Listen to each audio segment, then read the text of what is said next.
I would like to pass through and you're blocking me. You're blocking me, I want to pass through. Please move the vehicle. So what's your name, sir? Why you want my name? Why you want my name? Because you're the one who's saying something in context. From yesterday, the police was searching for you. So where you have been arrested now? They haven't yet arrested. Blown out of proportion unnecessarily. Okay. They're now following their procedure that the police is supposed to follow. So let's see. I'm assuming they will do the same thing.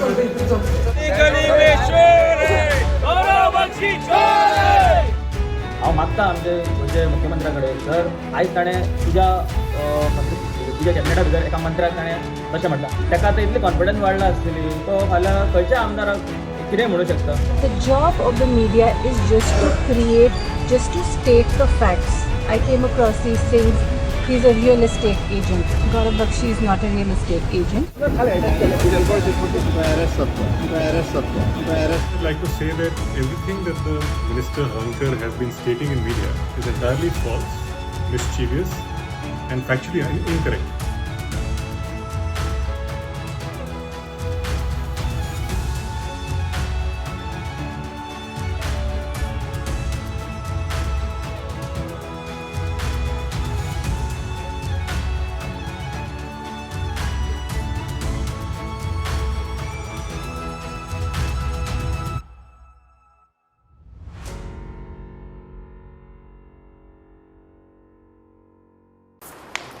Welcome to another episode where we speak to a special guest, and today we have actor come social activists who have taken the issues of Goa, who have brought out issues that affects the public of Goa.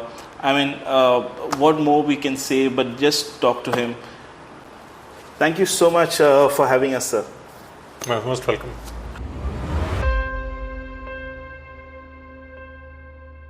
So Gaurav, to start with, you started your activism for anti-corruption movement all over India with Anna Hazare, and that's where lakhs of people joined your anti-corruption movement, and that was a downfall for Congress to get our power and BJP taking the reins.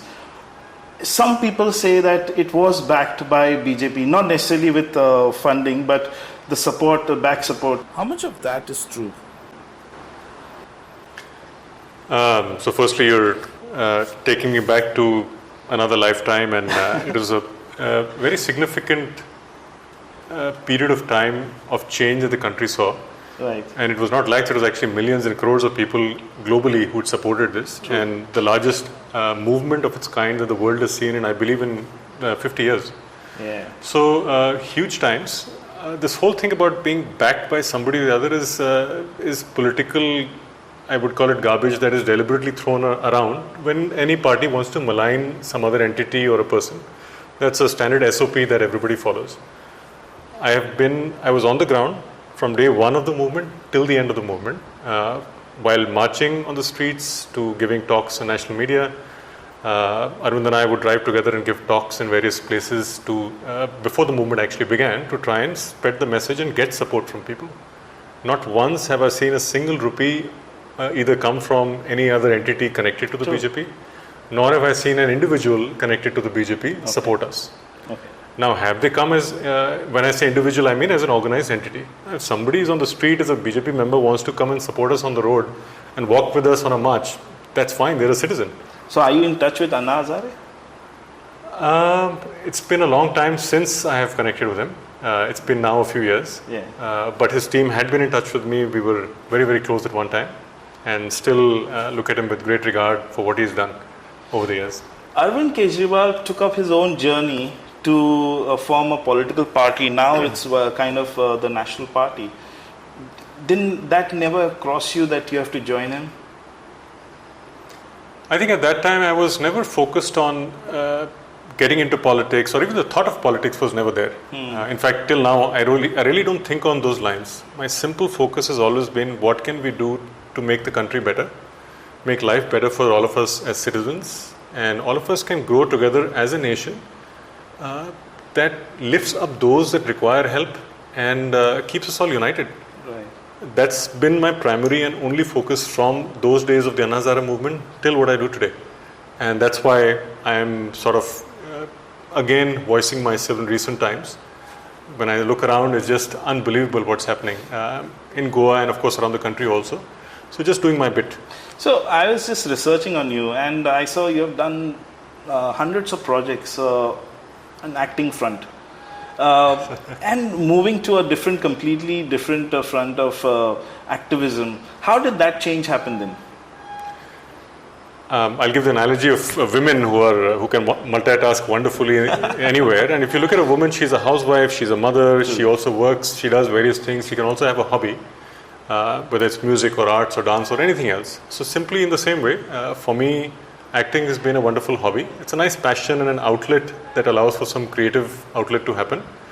And therefore, during a period of time post the movement and pre my coming to Goa, it sort of went very well. Ended up doing a few, I think 150 plus TV ads, a handful of web series, and 1 or 2 films. Right. So it's still a great outlet for me. I don't do too much of it these days, but yes, it's been so it's not about moving from one to the other. Mm-hmm. That was a part of my life and has been and continues to be, though at a lesser degree.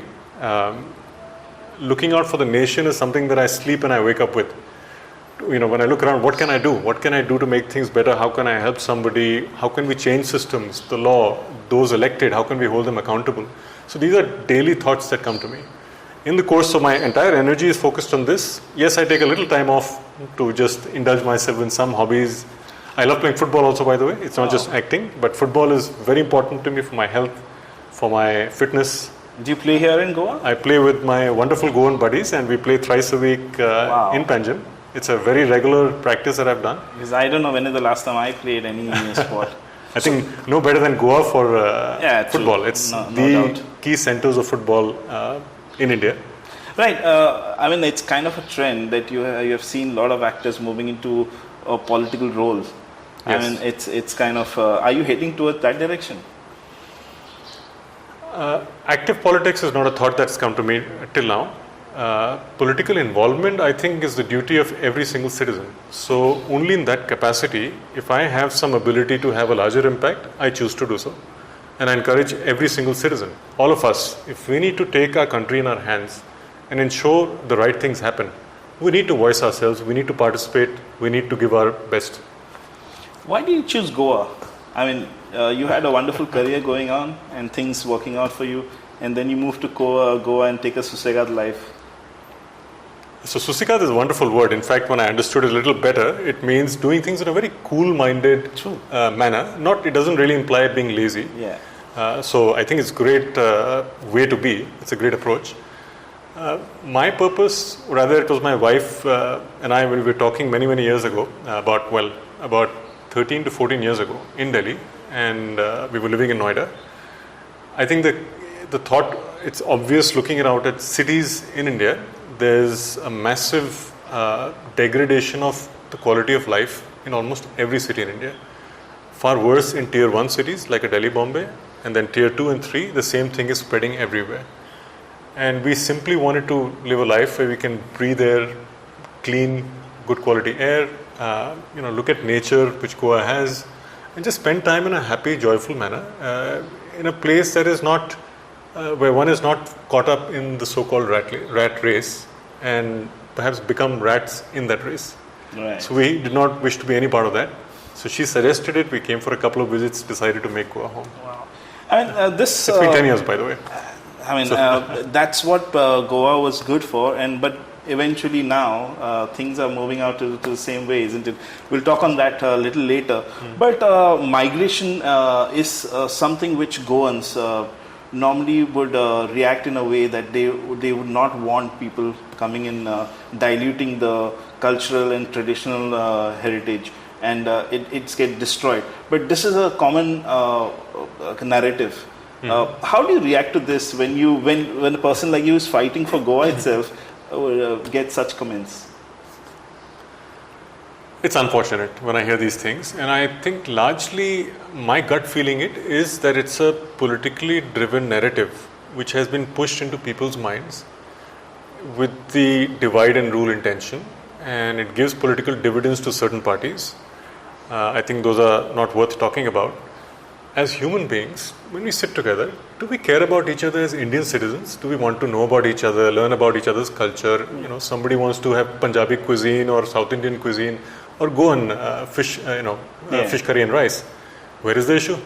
I think as citizens, we all love to be together and contribute to the country. This whole thing of I don't like you because you're an outsider is completely misguided and deliberately put into people's minds. So that is one big crux of it. Another way to look at it, this is one way to look at it. Second is, let's say, a particular state didn't want outsiders. So the counter argument would be, well, you better bring everybody else from the rest of the world into that state, cut yourself out and live by yourself. Right. Then we're not a nation. Right. The Constitution gives us a clear fundamental right to be able to live anywhere, to work anywhere, to buy property anywhere based on the state laws and so on, whatever is permitted. So therefore, it's a fundamental freedom and right given by our Constitution to all of us. So how can anybody object? Nobody has the right to object to such a thing. Goa has not reached to that stage, but places like Maharashtra, Tamil Nadu, Karnataka, where political parties who have got good majority in the assembly, they themselves talk about having Marathi speakers. If you're in Maharashtra, you have to be Marathi speakers. I mean, people face a lot of threats and all those things. What do you have to say on that then?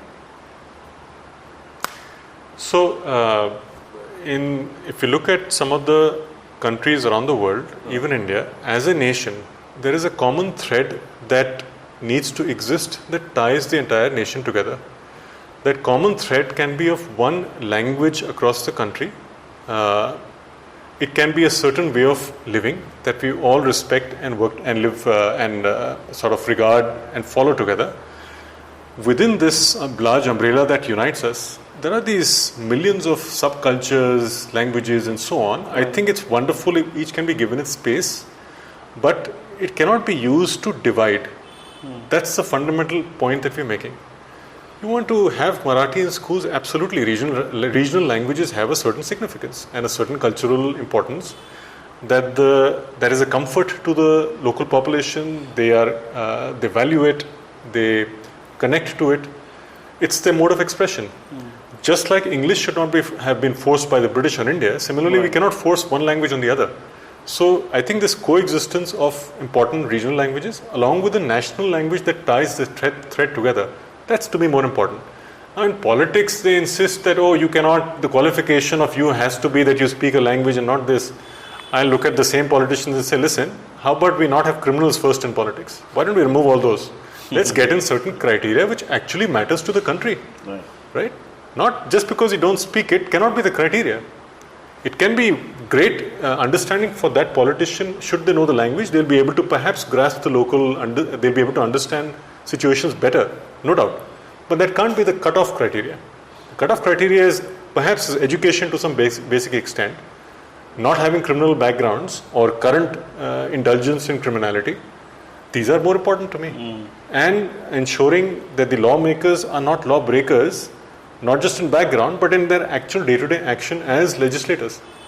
So, you had enough shares of threats, not necessarily with the language, but in 2024, the famous 22-second, you mentioned 22-second encounter with the Minister Nilkar Halankar.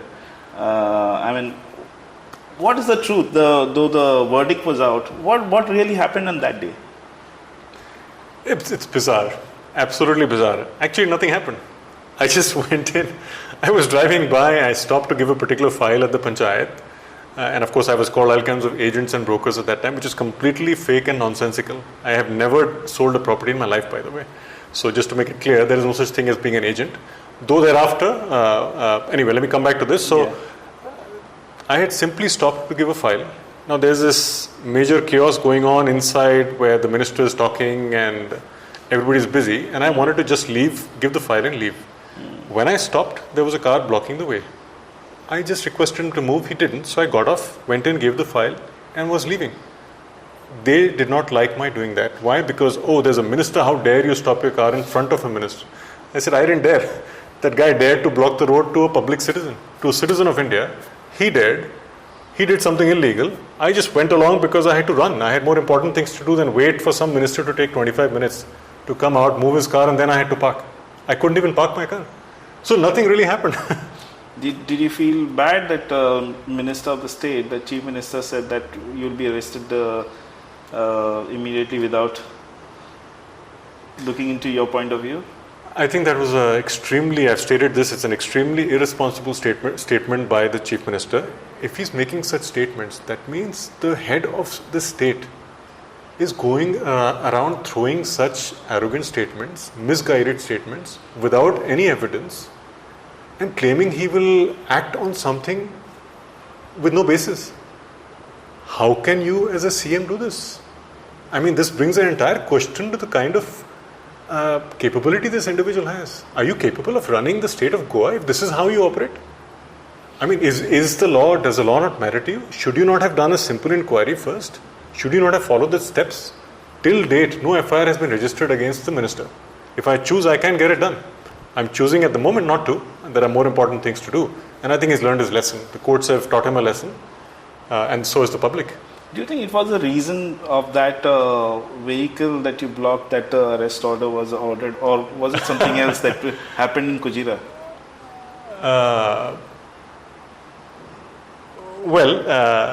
To your point, I think there is a set of politicians and government officials who are not happy with the kind of work that I'm doing. Were they looking for some vindictive action against me? Always. And I always am ready for it, and I look out for it, and I welcome it sometimes, or most of the times. That's what they do. It's their karma, their problem. They want to do all kinds of silly things to somebody else who is simply doing something to protect the land, the state, and working for the nation. You don't like it, you want to do things, most welcome. People are watching, you will be taught a lesson. That's all I have to say. Do you think, you mentioned this a number of times, that media was trying to bring some false information, like once you said that there was incorrect news that you are a real estate agent. I mean, your wife mentioned that you are not. There was a time that and that issue, you said the issue is blown out of proportion. You also mentioned that the 14 days judicial custody that was ordered in the media. I mean, do you think the media was playing a role for the government, or somebody was trying to get you? Some part of the media, 100% was biased. I don't wish to name them on camera today, but clear biases, it's no rocket science. I think all of us as citizens are now very clear that there is a section of media which is biased one way, there's another section which is biased another way, and hopefully there is a little bit of some media left which is unbiased and simply talking the truth. The ones which were biased against me that day came to specifically pick holes and try and find and attach a particular label to me so that they could do a narrative against me and try and get some support from Goans against me. I think they failed miserably. The truth has come down. Until that day, that incident happened, neither have I any kind of broker certification, nor have I ever done a deal of any kind. In fact, till today, I've never done a property deal. So I want to make this very clear. There was no connection. They deliberately brought this out. Then second thing, they said outsider. Hello. 10 years I've been spending here working for Goans, for the state of Goa, improvements in governance, trying to save land in Goa, stop the conversions. We've filed PILs. We've taken on the government, all levels of the government, the most powerful. Can we have a little bit of care when we label somebody one with the other and at least show some regard to the work he's doing? Right. That's all. Right. So you mentioned that you're not a real estate agent, you've not done any deal, but you registered with RERA as a real estate agent. So once this incident happened in July last year, I think my team, I run this legal startup and we do property licensing, not sales. We do due diligence, legal, accounting, tax and audit, and licenses work. The motivation behind the entire startup was to provide access to government and judicial services or legal services on time and corruption free. So let me clarify on this. We only take on licensing and legal work if it is connected to a property. We do not take on anything connected to 17(2), 39A, 16B, anything which are, in my opinion, completely illegal amendments that were passed. We don't touch those. So we do not want to touch a property which is a paddy field or a hill, etc. So we are very clear about that. We simply want to ensure that the rightful the duty or the right of any citizen when they want to construct a home and they want a license, they should be able to get it without having to pay a bribe. There is a whole line of officers and ministers who demand bribes. So we are the only ones in Goa as an entity, as a startup, offering this. So this is what we do. During the course of it, one of our existing clients, or in fact previous and current clients, just requested help in their property sale. They were already going through a sale. They wanted a little support from us. Right. In the end-to-end, the title aspect of it, the negotiations with the parties, and ensuring that the legalities are all in place. And because they were living in Delhi, they just requested us for help. So just to make sure that we were compliant, I like being legal. I like being compliant in everything that I do. So tomorrow nobody should raise a question, oh, they were part of a deal that was happening or a sale that was happening. I said, listen, let's just get the RERA thing in case we need it. Nobody should question us. But I was never part of a deal. This is just as a backup. Having said that, I've actually cancelled that particular registration. Okay. I have written to RERA to remove it. I think it should have been done by now. So since there is no such desire to either buy or sell Goan land or any other land in the country or anywhere in the world, in fact. How is this help desk faring? Because you mentioned that you try to do it corruption free, getting the licenses as per the process, and the government itself claimed that there's zero corruption in the state. I mean, is help desk even relevant anymore? So my laughter gave away that last point about is it government claims it's corruption free. God, please show me one area which is corruption free. And you have to mention which area is festive with corruption. Let me turn the question around. Which area is not? I request anybody to come and show me one area which does not have corruption when you access a government officer or any kind of service. So we'll come back to that. Now, how does the corruption take place and how do we operate? So how are we able to be successful in offering corruption-free access to government services? Because we know the law, we don't give in. And first step, which I tell everybody, we say no to bribes. And we ask for our rights. What I mean by that is, we give in an application and somebody says, no, come tomorrow. We say, why tomorrow, sir? Give me a date and time. We'll come tomorrow with a particular file. Then he says, no, I'm busy, tomorrow come day after. No, sir, there is a time-bound, 30 days you're required as per the Goa Time-Bound Services Act. 30 days is the time limit. Can you give me justification why you're doing this? So when we cross-question, I think about 60 to 80% of the officers back off and they approve it.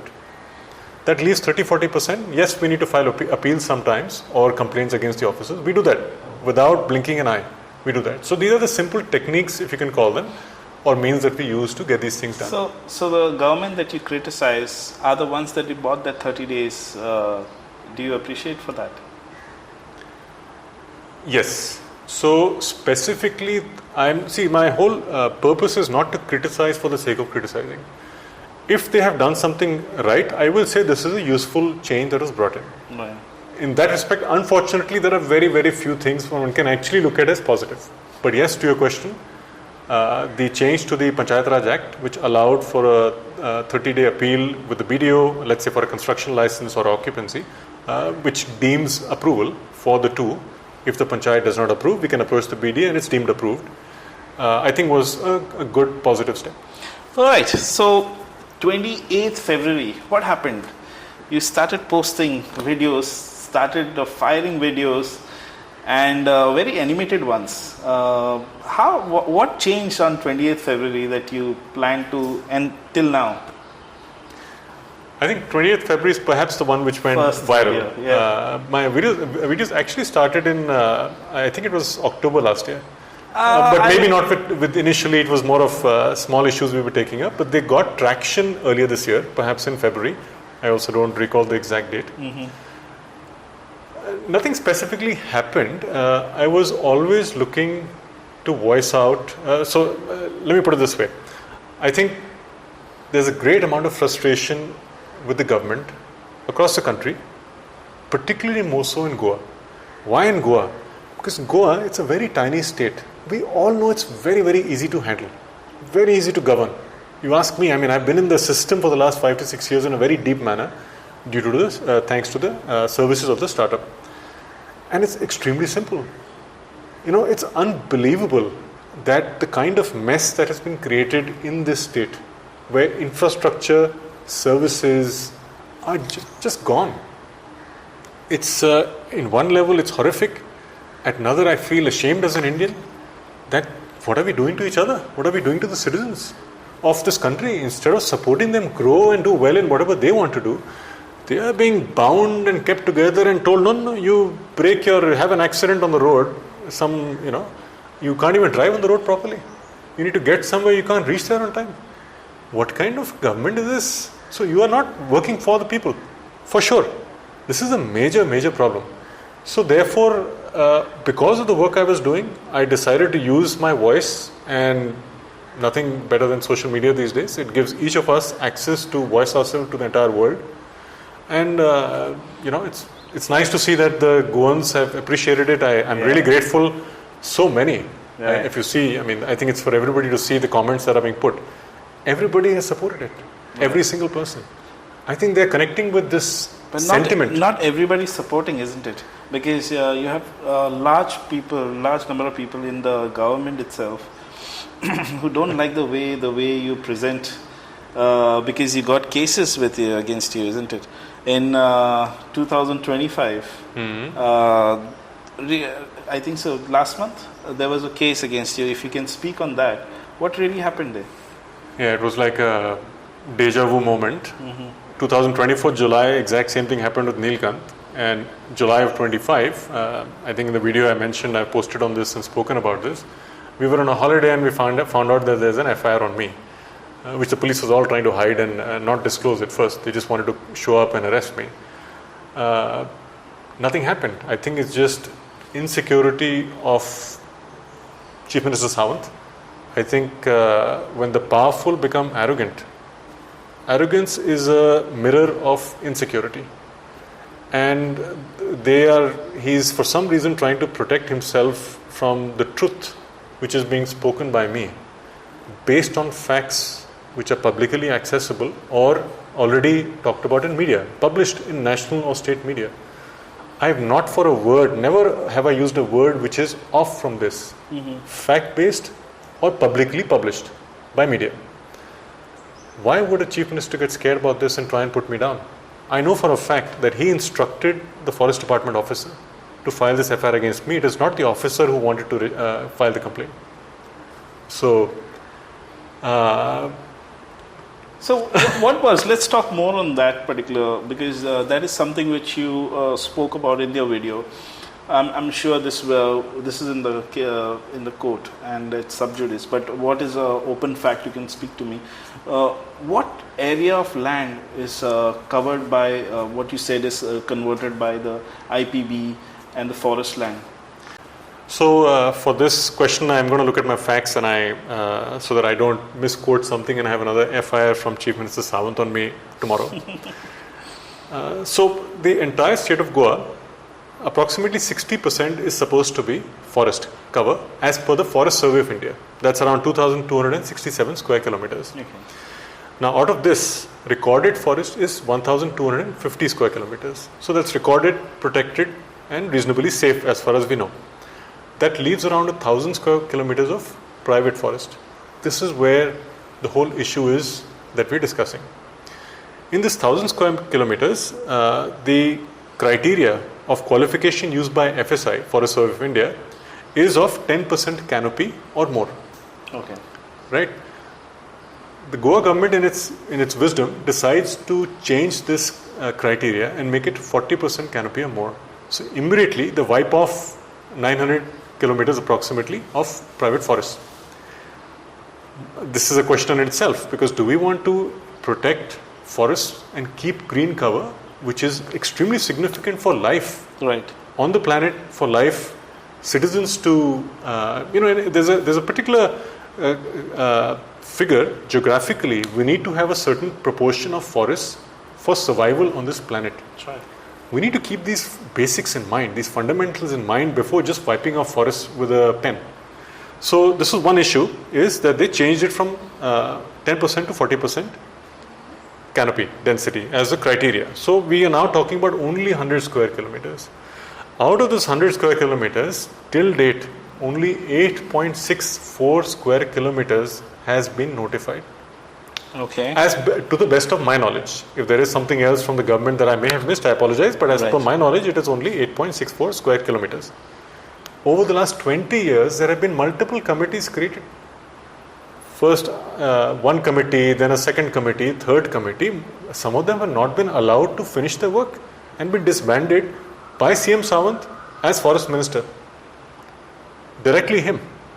He was holding the forest portfolio during that time when he disbanded the committee. Now, if I truly cared for the state of Goa, I would have demarcated, notified the entire 100 square kilometers at least. Show your intention. Protect the forest. Now, within this 100 square kilometers, a portion of it has been given away already and conversion sannads have been issued. For example, the Bhutani project in Sangkwal. The conversion sanad has been given, it's a identified forest area. So why is CM Sawant allowing a private forest area? In this example, I've given one example and many others like this. Why are we issuing conversion sanads? Why did you disband the committee? Why are you not protecting at least the 100 square kilometers of forest? Do you not want Goans to breathe? So this is 900 square kilometers of land, yes, which is right now are not in forests. Neither are they in the Forest Survey of India. They are. They qualify as forest under the Forest Survey of India, right, but the government has not recognized that criteria. True. So they have removed it. So what happens to that land? Your guess and mine. If you look around, what's happening, unfortunately, I'm going to actually talk about this. Yeah. You see a lot of forest fires. Why is this being done? The intention behind it is you wipe off the forest. Now the surveyor comes, where's the forest? It's gone. So on paper they'll say no forest. So when you see Given. the burning forests Yes, now, these are not accidental burnings. I mean, there could be partly accidents also. I'm not removing that. But we all know what's happening. We all know whose hands are behind all these burnings. right. So you spoke a lot on your videos, and one of the videos you spoke about Vishwajit Rane, the land grab, and you quoted a figure of 12 lakhs. Is that true?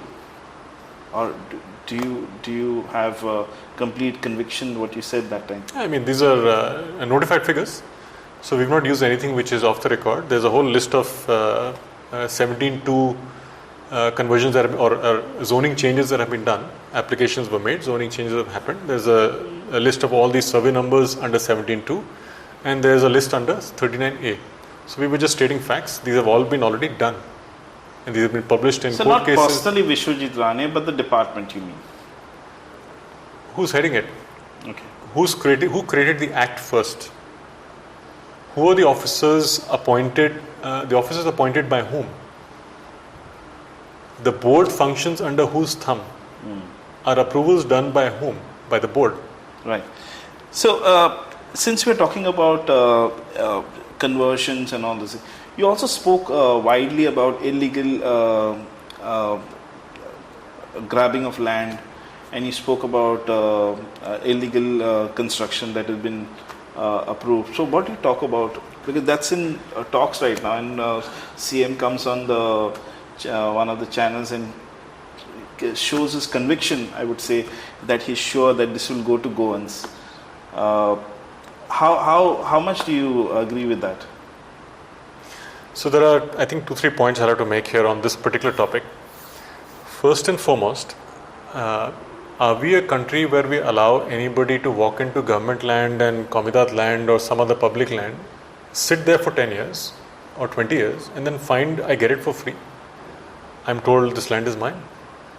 Fantastic. That's a great deal. You know what this does? Everybody in this country, or at least in Goa for sure, will say, let's look around for where is the government land. Let's go grab it. Because 20 years after today, the next government, next government will come and they'll say, okay, we'll give you this. You've been here for 15, 20 years. We'll give you this also. This is a very wrong message to be given. Extremely. One of the worst things I've ever seen happen in my life is this kind of a decision. This is one. Secondly, how did these people show up on that land in the first place? It's not about Goa, non-Goa. That is a separate topic to me. In fact, I don't wish to go into that one for now. But how did they show up and why would they not stop when they first moved onto the land? It's vote bank politics. Everything that's happening, all the land grab, the government, the ministers, the elected, the officers, everybody knows it. Everybody is looking away just because of vote bank politics. So with this horrible desire to hold power, they're okay allowing half the state to become illegal with illegal constructions. They're okay with paddy fields being given away. They're okay with CRZ violations happening. They're okay with hills being chopped. This is not the kind of politics we want. What do you say of this act recently passed in the state, the Goa Escheat Forfeiture and Bona Vacancia Act 2024 of abandoned properties? What do you make out of that? Have you gone through that act? Do you think it is in the benefit of the state of Goa? So I don't know the nitty-gritties of it. I've not gone through it, but I can speak a little bit more on high level in terms of my opinion. Per se, any step being taken, if the intention is right, I can understand. And then you'll create an act with the right rules behind it. The intention of this government is extremely suspect because they've done nothing right. So because of the past actions of this government, I would greatly doubt the intention of this particular act also. That is point number one. Number two, per se, yes, there's nothing wrong per se. If the land is abandoned, we don't want it to be sitting there idle for the next 100 years and, nothing is happening with it. So it's fair enough that somebody takes over and yes, the government is in place for this purpose. That's completely fine with me personally. The intention is a major problem. And I know that behind many of the land grabs, I personally know this, too many political hands are behind a lot of the land grabs already happening. Not just that, the entire SIT behind the major land scam that has happened has already found and arrested multiple government officers. Our politicians are smart that they will not be found directly linked to them. They're smart enough. They've played the game long enough. Officers, not so smart because their pen which is on that paper.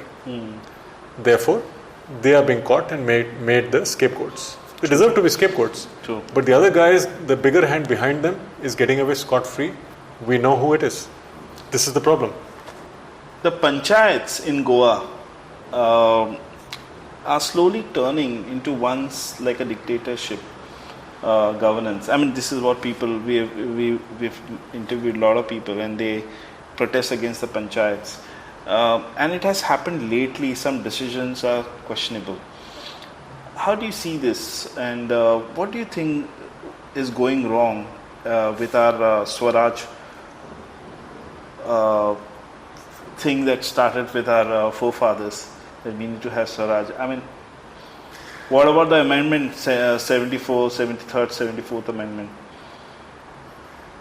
So, I think some very wise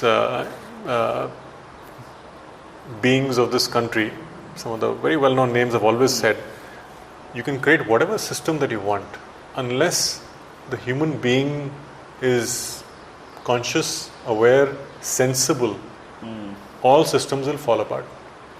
Right now, from top to bottom, when the top becomes corrupted and is indulging in illegal acts themselves, what is happening is once they come into power, they will put in exactly their replica and their type of officers under them to act on their instruction. Those officers will then do the same thing below all the way down. So a full chain of corrupt officers and officials and from minister down to peon, I like to put it that way, is put in place. The moment this happens, the intention of the government is only one, is to act on their intention of corruption and so on, right? So the corruption The will people, end down. please go ahead. Yeah. So the corruption will end down to top or top to down? It's always top to down. It's never down to top. It's the top guy who appoints the next guy in place. The department heads are appointed by ministers. The department head then brings in the junior officers. There's a whole job scam happening. That's another matter. Who's behind it? I think too many people are behind it. So many have been caught. Clearly there's a job scam. They have been found. So therefore, we know that jobs are being sold for a price by somebody. Right. We know who it is. Right. And one of the videos I was watching going through your Instagram, and you mentioned about the tourism in Goa. Do you think the tourism of Goa is right now at the point that if we don't do anything urgently, things will go haywire? I mean, we might even lose the point where people will not talk about Goa then anymore. It's definitely going downhill dramatically right now, tourism. And it's not me saying it. Listen to the whole world talking about it, the experiences of tourists who come here. So that part is very clear. The government ad hoc will wake up and say we're doing this beach scheme and we're doing that, and then we find out that they're building something on the beach also illegally. So is it going downhill? Yes. Is it at a point of no return? No. If they wake up tomorrow and do the right things, it can easily turn around, right? But are those things happening? Are the right steps being taken today? I don't see them being taken at all, anywhere. So what are the big concerns of a tourist when he walks in? Why is a tourist coming? Tourist is coming to a particular holiday destination to enjoy himself, to spend time, be happy, jump on the beach, this, that, spend time with family, take pictures, eat the local cuisine, learn a little bit about the local culture, take some treks, go on a mountain, and go back home happy. Now, what is happening in Goa? You step down from the airport, you've got the whole taxi nonsense happening, they'll harass the hell out of you, overcharge you. You go onto the highway, which is reasonably better now, but you get onto the inner roads, you'll break your back. On the way, you'll see cows and dogs everywhere. Again, I'm not blaming the cows and dogs. It's the governance which is a failure, which has resulted in all this. You go on the beach, there's garbage strewn on it. You go to a hotel, you're probably overpriced because of the same comparison you do with Southeast Asia. So on. You go on and on and on. It's just a big mess. So tourists will come here once and say, what nonsense. It used to be so beautiful 15 years ago. It used to be a paradise. You would come here, nobody would bother you. Everything was beautiful. Suddenly, this time, now the tourist comes and says, this is the last place on earth I want to come. And social media is there today. We have access to all knowledge around the world. In 1 second, I will know that Southeast Asia has better destinations which are cleaner, cheaper, and so on. Next thing, what do we find? All the tourists are moving to Southeast Asia. These figures that the government is throwing around are very suspicious in nature. So I don't buy them. What's your advice to our tourism minister, Ron County, who might be watching this? What is your advice to him? Few pointers.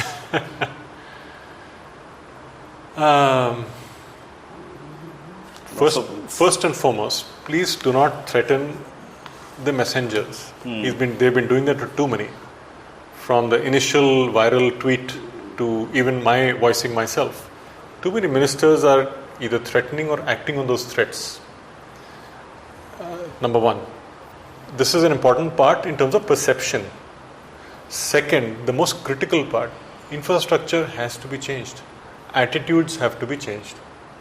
And you truly need to understand what being hospitable is.